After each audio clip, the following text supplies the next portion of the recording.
ایک خاتون اپنی ڈیوٹی پر تھی جب اسے گھر سے فون کال موصول ہوئی کہ آپ کی بیٹی صحت علیل ہے۔ اچانک اسے بخار ہو گیا ہے جو لمحہ بہ لمحہ تیز ہوتا جا رہا ہے۔ خاتون گھر کے لیے روانہ ہوئی اور راستے میں ایک فارمیسی پر دوا لینے کے لیے رک گئی۔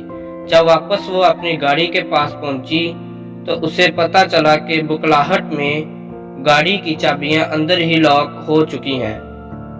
گاڑی کھولنے کا کوئی ذریعہ نہیں تھا، نہ اسے یہ معلوم تھا کہ ایسی صورت میں کیا کیا جائے۔ مشکل وقت میں ایسی دوہری مصیبت لازمی پیش آتی ہے جب بکلاہٹ میں انسان احتیاط کا دامن چھوڑ کر کچھ مزید الٹا کر بیٹھتا ہے۔ ایسے حالات میں اپنے حواس اور اقدامات پر متناسب انداز میں قابو رکھنا چاہیے تاکہ کوئی اضافی جھنجٹ کھڑا نہ ہو جائے۔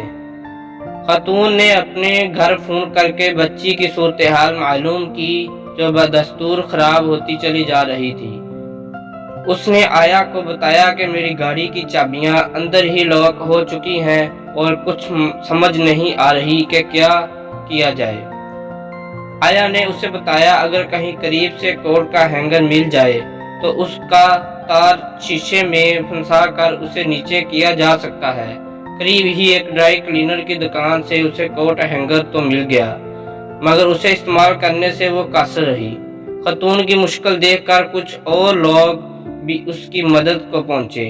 کسی نے دوسری قسم کی چابیاں لگانے کی کوشش کی، کسی نے مکینک اور کسی نے چابی بنانے والا ڈھونڈنے کی کوشش کی مگر سب کچھ بے سود ہی رہا۔ لمحہ لمحہ قیمتی تھا۔ جس قدر بھی وقت ہاتھوں سے پھسلا جا رہا تھا وہ خاتون کی بے چینیوں میں مزید اضافہ کر رہا تھا۔ مختلف چابیاں ٹرائی کرنے والے نوجوان نے آخر کار بے بس ہو کر افسوس کی شکل میں کندھے جھکائے اور سوری کہہ کے ہارے ہوئے انداز میں پیچھے ہٹ گیا۔ خاتون نے آخری امید ٹوٹنے پر ہینگر ہاتھ سے پھینکا اور آسمان کی طرف دیکھنے لگی۔ غم کے مارے اس کا حال گمبھیر ہوتا جا رہا تھا، یہاں تک کہ اس نے آخری امید کے طور پر خدا کی بارگاہ میں کندھے جھکا دیے۔ سوائے رونے اور فریاد کرنے کے اس کے پاس کوئی چارہ نہیں تھا۔ لوگ اس کے ساتھ ہمدردی کر رہے تھے مگر اسے کسی بات کا ہوش نہیں تھا۔ ایسے میں ایک تیز گڑگڑاہٹ بڑی پرانی سی کار آ کے رکی۔ اس کے اندر سے دراز قد، الجھے بال اور پر گندہ لباس والا ایک شخص برآمد ہوا اور مجمع کو چیرتا ہوا خاتون کے پاس آ گیا۔ کیا بات ہے محترمہ، کیا میں آپ کی کوئی مدد کر سکتا ہوں؟ ادھیڑ عمر شخص جو میلے سے غصے میں ملبوس تھا، اس نے اپنی بھاری برکم کھردری آواز میں خاتون کا مسئلہ دریافت کیا۔ خاتون بدستور زمین پر ہاتھ دھرے گاڑی کے ساتھ ماتھا ٹکائے غم سے نڈال بیٹھی تھی۔ اس نے ایک نظر سوال کرنے والے کا سراپا دیکھا اور سوچا یہ بدحال انسان شاید اتنا بھی نہیں جانتا ہوگا جتنا کام دیگر لوگوں نے بطور کوشش کر کے دکھایا ہے، اس لیے اسے جواب دینے کی ہمت نہ ہوئی۔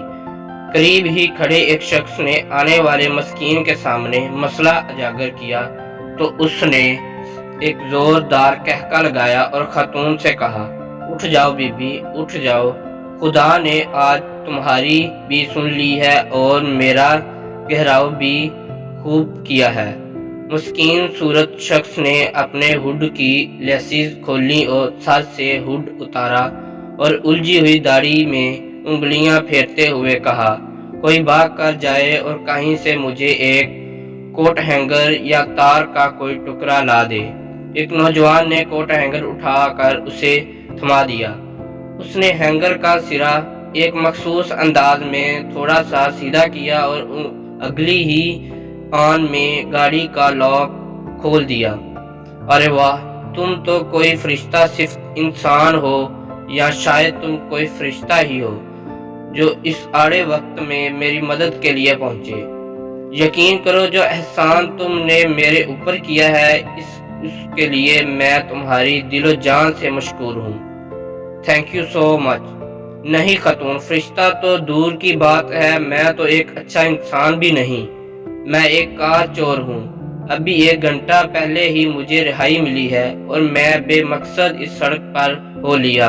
ہاں البتہ قید کے دوران مجھے یہ خیال ضرور آتا تھا کہ اب مجھے خدا کے دائرے میں آ جانا چاہیے، مگر طبیعت کی ہٹ دھرمی اس خیال کے ہمیشہ آڑے آتی رہی اور میں اس سوچ کو جھڑک دیا کرتا تھا۔ لیکن ابھی کچھ دنوں سے مجھے یہ خیال بھی آنے لگا تھا کہ خدا اگر مجھے اپنی کوئی خاص نشانی دکھائے تو پھر سوچا جا سکتا ہے، اور وہ نشانی ابھی ابھی میں نے دیکھ لی ہے۔ زندگی میں آج پہلی بار یوں سرعام تالا توڑا ہے، پھر بھی بجائے خوف کے خوشی محسوس ہو رہی ہے۔ میں نے آج خدا کی خوشنودی کو بڑے قریب سے محسوس کیا ہے۔ خاتون نے رواں آنسو پونچھتے ہوئے ایک بار پھر اس کا شکریہ ادا کیا۔ تم نے سچ کہا، مجھے بھی اس میں خدا کی ایک خاص نشانی نظر آتی ہے۔ اس نے نہ صرف میری صدا پر جواب دیا ہے بلکہ میری مدد کے لیے کوئی عام نہیں بلکہ اس کام کے ایک پکے ماہر کو بھیجا ہے۔